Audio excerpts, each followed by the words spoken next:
अस्सलाम वालेकुम viewers, Malik rabbit farm से मलिक वकास। आज अल्हम्दुलिल्लाह हम ये पार्सल एक लाहौर भिजवा रहे हैं क्योंकि ये मलिक रैबिट फार्म पाकिस्तान का पहला international standard commercial rabbit farm है जो आपको ना सिर्फ खरगोश फार्मिंग सिखाता है बल्कि आपसे माल वापस लेने का एग्रीमेंट भी करता है। तो आज भी हमारे एक भाई को ये कैलिफोर्निया का एक पेयर और न्यूजीलैंड वाइट का एक पेयर ये देखें जी हम भेज रहे हैं। ये तकरीबन 2.25 किलो 2.5 किलो के ये बच्चे हैं, ठीक है। और माशाल्लाह ये क्वालिटी चेक करें आप, बिल्कुल ज़बरदस्त सेहत के साथ और बेहतरीन हेल्दी हालत में उनको पार्सल भिजवाया जा रहा है। और इंशाल्लाह ये अभी पार्सल इनका पैक हो रहा है। ये शबीर साहब हैं जो लाहौर, जिनको हम यहाँ से पार्सल भिजवा रहे हैं।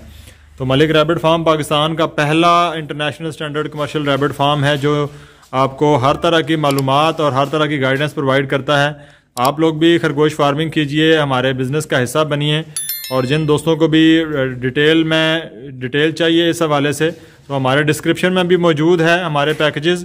और इसके अलावा आप हमसे व्हाट्सएप पे और कॉल पे भी रब्ता कर सकते हैं। इंशाल्लाह नई वीडियोज़ के साथ हाजिर होते रहेंगे। बहुत शुक्रिया, अल्लाह हाफिज़।